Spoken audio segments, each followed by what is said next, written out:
नमस्कार, स्वागत है आपका। मैं हूं आपके साथ लोकेंद्र त्यागी। पश्चिम बंगाल की राजनीति में एक बार फिर जबरदस्त घमासान छिड़ गया है।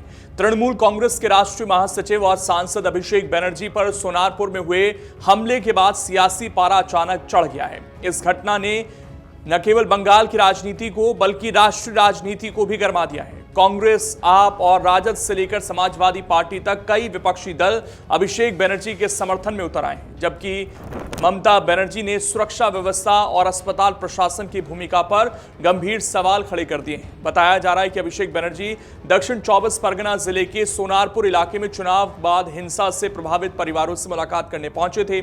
इसी दौरान उनके काफिले और उन पर पत्थर, अंडे और अन्य वस्तुएं फेंकी गई। घटना के बाद इलाके में अफरा तफरी का माहौल बन गया। तृणमूल कांग्रेस ने इसे सुनियोजित हमला बताते हुए सीधे भाजपा पर निशाना साधा और दावा किया कि विपक्ष की आवाज को दबाने के लिए इस तरह की घटनाओं को अंजाम दिया जा रहा है।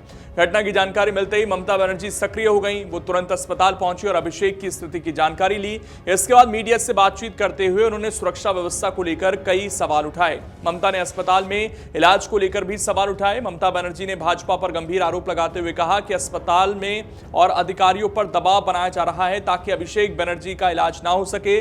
ममता ने दावा किया कि अस्पताल प्रशासन को पुलिस की ओर से धमकी भरे फोन आ रहे हैं। उन्होंने कहा कि डॉक्टर दुखी हैं, लेकिन उन पर दबाव बनाया जा रहा है। ममता बनर्जी ने आरोप लगाया कि भाजपा कानून के हिसाब से काम नहीं कर रही और मरीजों के इलाज तक में दखल दे रही है। उन्होंने कहा कि पुलिस अस्पताल में उनके सामने दबाव बना रही थी और हालात अमानवीय हो चुके हैं। वहीं सोशल मीडिया पर उन्होंने भाजपा पर निशाना साधते हुए लिखा, शासक ही हत्यारे बन गए हैं, भाजपा तुम पर शर्म है।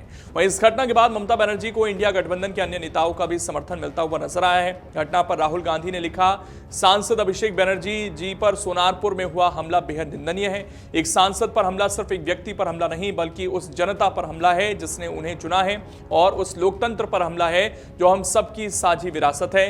यह भाजपा की बदले की राजनीति का घिनौना रूप है। राजनीतिक मतभेद कभी हिंसा का कारण नहीं बन सकते। केंद्र और पश्चिम बंगाल सरकार दोनों दोषियों पर तत्काल कार्रवाई करे और यह सुनिश्चित करे कि कोई भी जनप्रतिनिधि किसी भी दल का हो अपनी सुरक्षा को लेकर चिंतित ना रहे। अभिषेक जी, मेरी संवेदनाएं आपके और आपके परिवार के साथ हैं। आप जल्द स्वस्थ हों। वहीं अखिलेश यादव भी ममता बनर्जी के समर्थन में सामने आए। उन्होंने लिखा, बंगाल में तृणमूल कांग्रेस के महत्वपूर्ण नेता श्री अभिषेक बनर्जी जी के ऊपर जानलेवा हमला करवाकर बंगाल की अराजक भाजपा सरकार ने साबित कर दिया कि भाजपा नफरत भरी, नकारात्मक और हिंसक राजनीति की सिवा और कुछ नहीं कर सकती। इतने संवेदनशील वातावरण में भी पुलिस की उचित व्यवस्था न होना एक बड़ी साजिश की ओर इशारा करता है, घोर निंदनीय। वहीं अरविंद केजरीवाल ने भी इस घटना की निंदा की। उन्होंने सोशल मीडिया पर लिखा, मैं अभिषेक बनर्जी पर हुए हमले की कड़ी निंदा करता हूं। वर्तमान समय में पश्चिम बंगाल में कानून व्यवस्था की स्थिति को लेकर गंभीर चिंता है। जहां जहां भाजपा सत्ता में आती है वहां डराने, धमकाने और हिंसा की राजनीति केंद्र में आ जाती है। भाजपा एक मजबूत विपक्ष को बर्दाश्त नहीं कर सकती। पश्चिम बंगाल भी भाजपा की नफरत की राजनीति का शिकार हो गया है। इस दुखद घटना के बीच पीड़ित परिवार के साथ खड़े रहने और मजबूती दिखाने के लिए अभिषेक बनर्जी की सराहना करता हूं। वहीं तेजस्वी यादव ने लिखा, टीएमसी के सांसद भाई अभिषेक बनर्जी पर भाजपाई सत्ता द्वारा प्रायोजित कायराना हमला निंदनीय और चिंताजनक है। उनके शीघ्र स्वास्थ्य लाभ की कामना करता हूं। लोकतंत्र में हिंसा का कोई स्थान नहीं। दुर्भाग्य है कि सत्ता में बैठे आपराधिक प्रवृत्ति के लोग ऐसे हिंसा के पोषक, संरक्षक और संचालक हैं। लोकतंत्र में नीतिगत विरोध, असहमति, वैचारिक मतभेद और प्रदर्शन समृद्ध और स्वस्थ लोकतंत्र का परिचायक है। सहमति और संवाद की जगह अराजकता, द्वेष और हिंसा को प्रोत्साहित करना जनतंत्र और लोकतांत्रिक मूल्यों के लिए गंभीर खतरा है। विचित्र स्थिति है कि घटना में शामिल दोषियों के खिलाफ अविलंब सख्त कानूनी कार्रवाई की मांग भी किससे की जाए।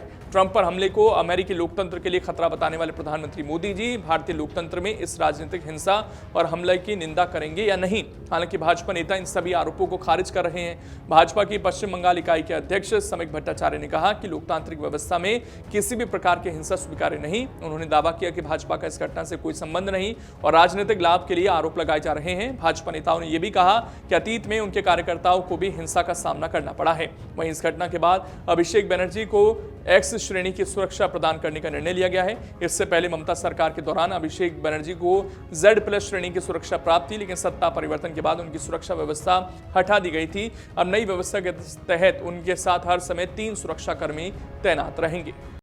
अगर आप ये वीडियो YouTube पर देख रहे हैं तो हमारे चैनल को सब्सक्राइब कर बेल आइकन दबाएं और Facebook पर देख रहे हैं तो हमारे पेज को लाइक करें।